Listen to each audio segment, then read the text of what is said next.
Hey everybody, it's Tom here. Welcome back to Guitar We There Yet. Today we're going to go in a different direction than we've seen so far on the channel. It's a new channel and we're going to do a whole bunch of guitar stuff. And one thing we're going to do is a little bit of music theory. The number one thing you can do to improve your progress and to improve your understanding about how to play music is to know music theory. Music theory isn't really rules, it's more like language that describes the sounds that we're all already hearing and playing, and we all know what they sound like, we just need words to describe it. So, without further ado, let's talk about the Nashville number system. So, what is the Nashville number system? It's a way to describe the chords in a key, or even a way to describe the chords in a song. You don't have to have necessarily chords strictly in a nice theoretical key. You can just use this system to describe the chords in a song, but it is based on having an understanding of the major scale, which is all the music theory that you're going to hear for Western music. Is the major scale is the Rosetta Stone. You can describe anything in theory by what you would do to a major scale to get there. What the Nashville number system is not, it's not a cheat code to bypass knowing about note names and to know about the steps of the major scale, or even really chord construction or things like that. There's a few patterns that you can use to not have to know all that stuff on the fly, but it's not a cheat code to just skip knowing stuff. And it's also not a set of unbreakable rules meant to limit your creativity. As I said before, music theory is just names for the sounds.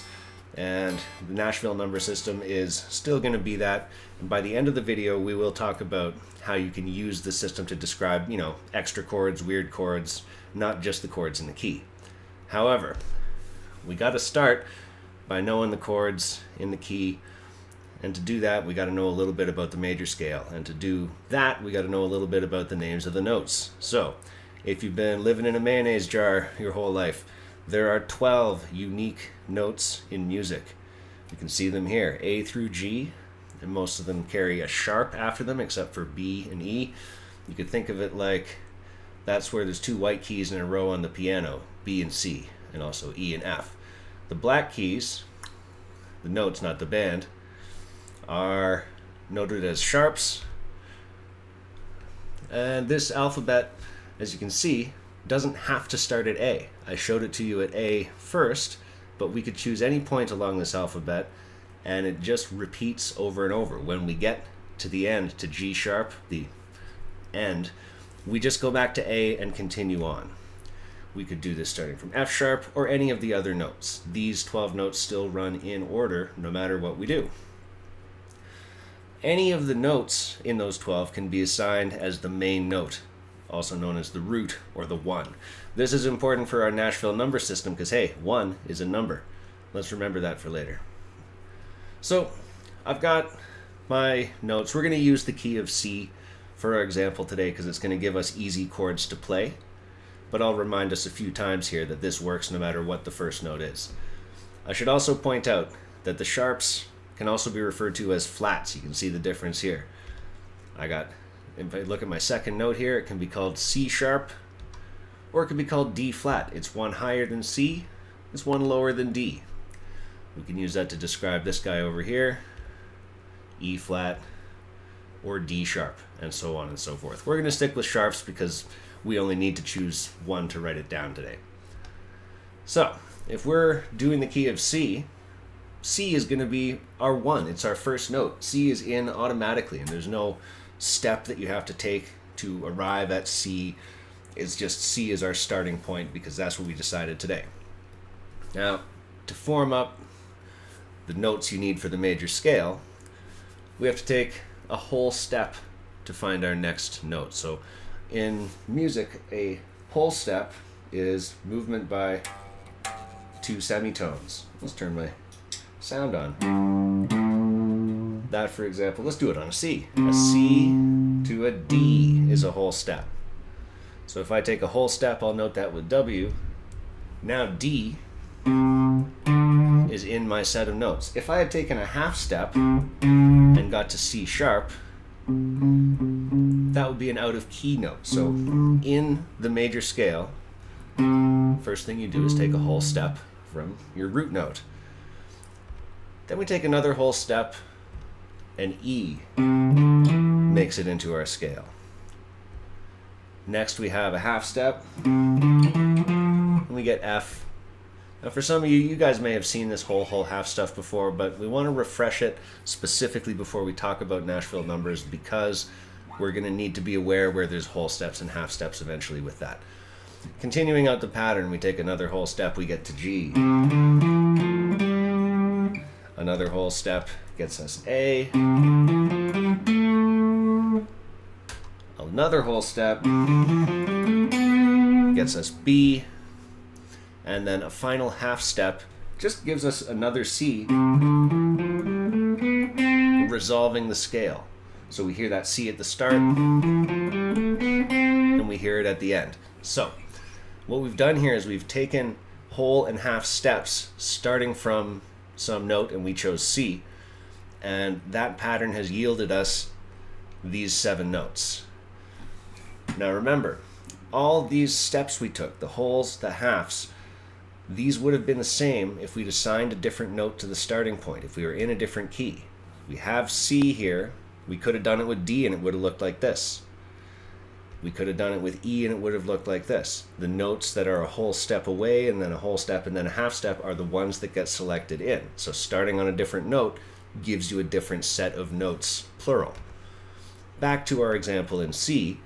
Now we can start removing the notes we don't need, and we can just visualize this as the notes of C, aka all the white notes on the piano. We also don't need to keep that extra C in there. It's there for resolution's sake when we play it, but when we think about the contents of the key, all C's are in the key, all D's, all E's. We don't need to note that there's another C at the end that's in there, because it's fine, it's assumed. We know C is good. So, Nashville numbers. Can we get to them? Yes, we can. This is now the time. So we've got our major scale. We've got our 7 notes. Let's put some Roman numerals to those. Now I said Roman numerals, but they call this Nashville numbers. The guys in Nashville use the Roman numerals. That's where they get all this from. So we refer to the C chord in this case, or the first chord in the key, as 1. And it's an uppercase Roman numeral 1 right here. Oh, and there we go. I've given away the game. Our next chord is a 2 chord, and it is a lowercase Roman numeral 2. What this means, our first chord, C, noted as uppercase, it's C major.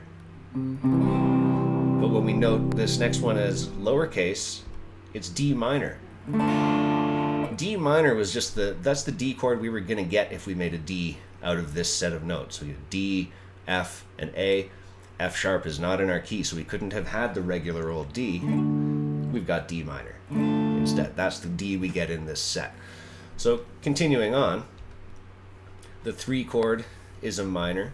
The 4 chord works out to be a major. The 5 chord, major again.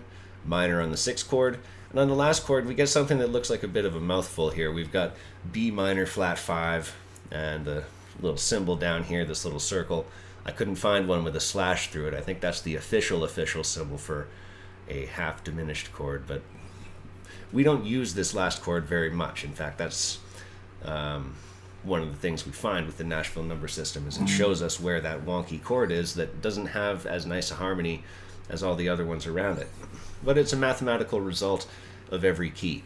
So what we're looking at here, this is the cursory, cosmetic level Nashville number system. What we could say is that if I wish to make a song in the key of C, I can go to C as my 1 chord, and I can know that a 2 chord will be minor, a 3 chord on E will be minor, major F, major G, and so on. And I can just make a song by putting any of these chords in any order, and it will technically work.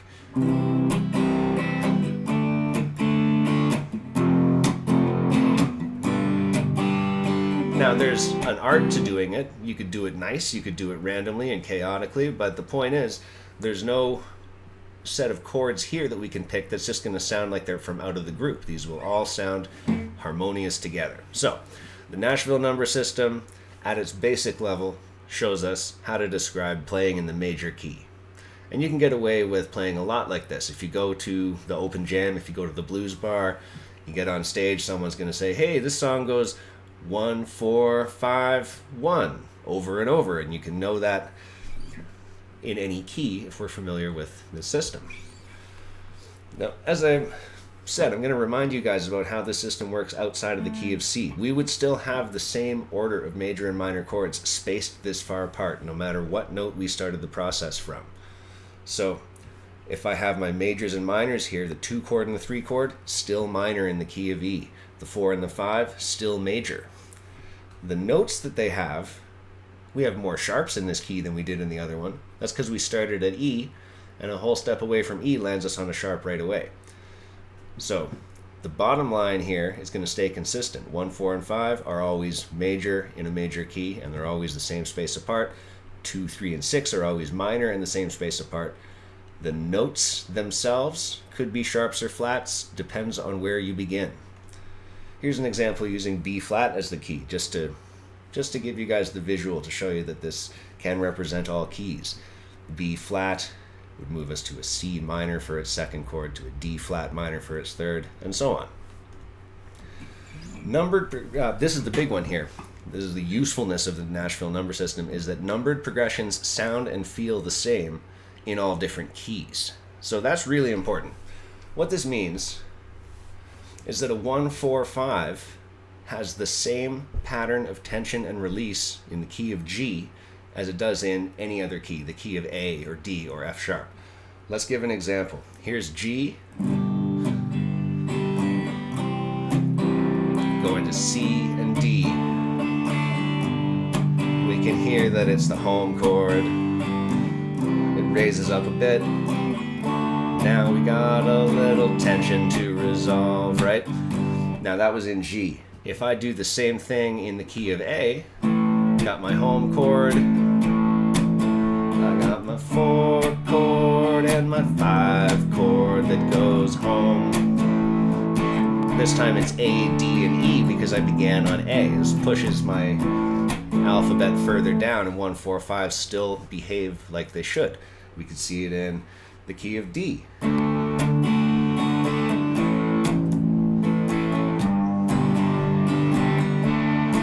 I did that one backwards. D to G to A and back to D.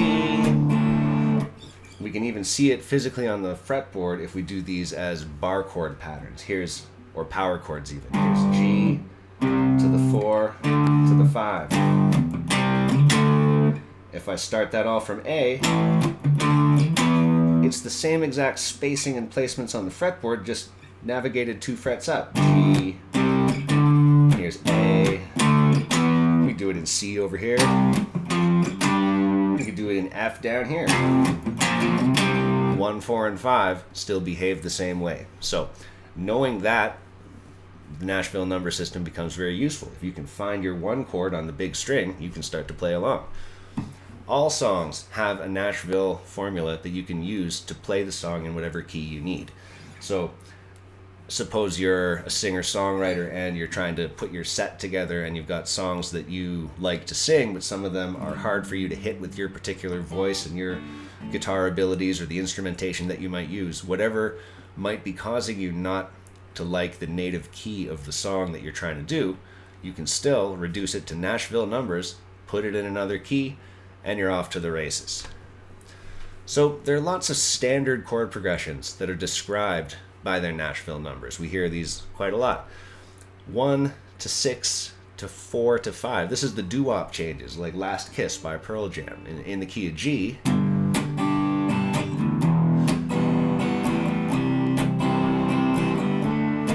we've got the 1 chord to the 6 chord to the 4 to the 5. And it plays in a little loop like that. And that chord progression is reused in hundreds and hundreds of songs from the 50s and 60s doo-wop era, and then anytime someone wants to refer to those sounds, then we might see this progression again brought up and referred to as the doo-wop changes. Another famous one, the 4-chord song. If you've seen that infamous comedy bit by that Axis of Awesome comedy group, they always show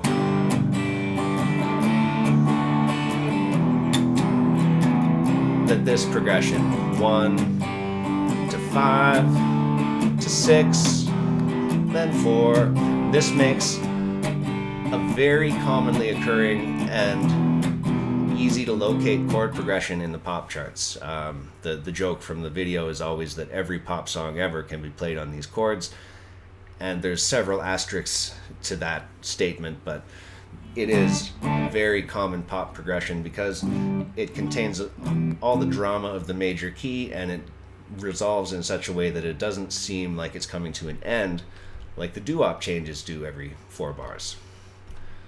Another one to know for infamous chord progressions, and this one's going to lead us a little bit to the next point in the video, but the 12-bar blues. This is 12 chords in a row, and they've all got a 7 here, a dominant 7 chord. We would play, for example, in the key of A.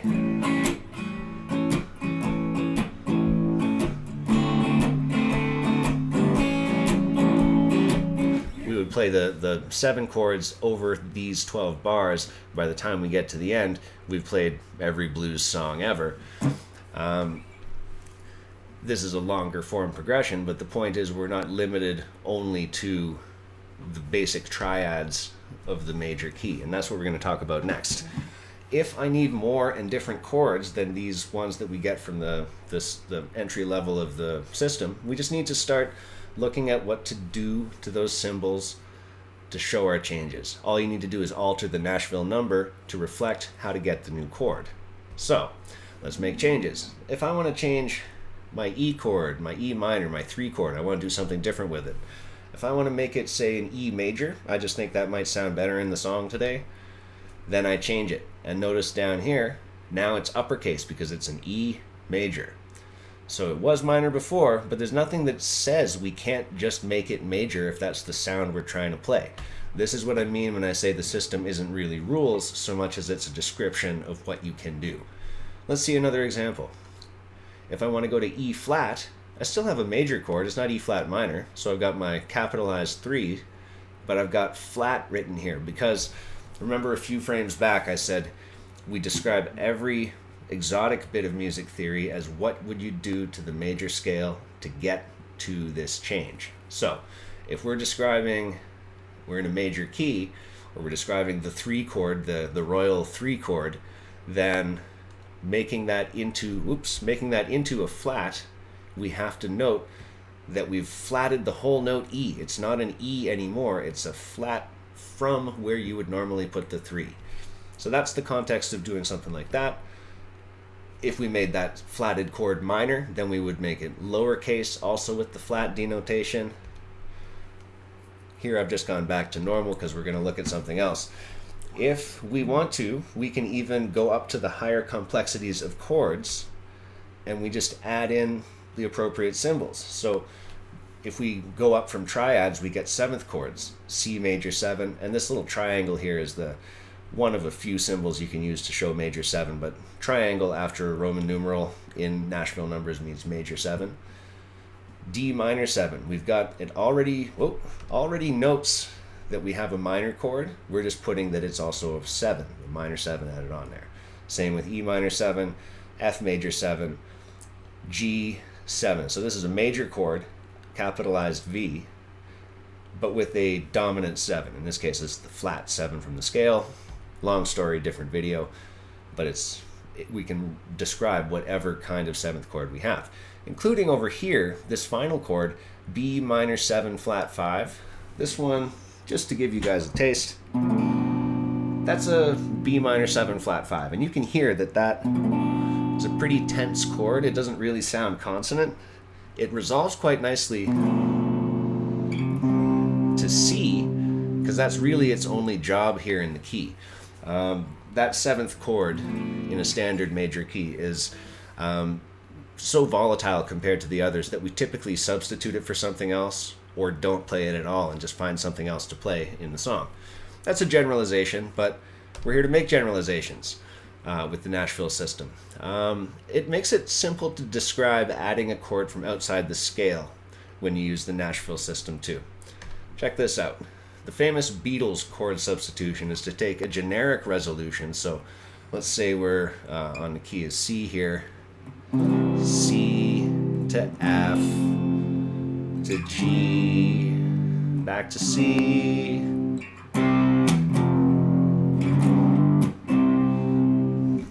Beatles would commonly substitute that 5 chord for a minor version of the 4 chord. So in this case, we would go C to F minor, back to C.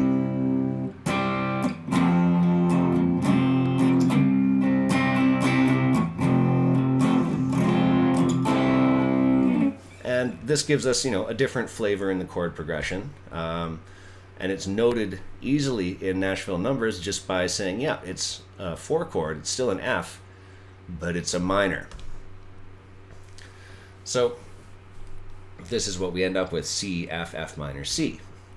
As I said a minute ago, we can use the Nashville system to make generalizations about chords in the key. What I mean by that is the 1 chord always sounds stable in your song. If I'm in the key of C, 1 is the chord that sounds like going home. Every time I go back to C, things sound like they've calmed down or settled down. The 5 chord, so in our key of C, the 5 chord is G. This one creates tension. It's a generalization. We could say this about every 5 chord in every major key, not just G in the key of C, but any 5 chord in the major key is gonna create the need hear that tension release if the song is going to continue to make sense and be enjoyable to the listener. Another generalization we can see here, subbing, related to the Beatles song, subbing in a minor 4 chord will create a sad sounding resolution. So we heard that difference when we did it in the key of C and went C to F minor, back to C. That sad sounding resolution would still be there if we had done the whole thing, say, as D to G minor, back to D. That behaves the same way in the key of D as it does in the key of C. So remember, guys, music theory is not rules, it is language. It's really in your best interest to know what you're talking about when you play music. If you want to break the rules of music, you should know them so you can break them effectively. Otherwise, you're just playing chaotic stuff randomly in the dark. So, guys, tell me what you thought of the video. Tell me if you have any questions. Get at me if you want more videos like this or about these topics. Tell me everything you're feeling right now, because I want to know. And have a nice night. Bye.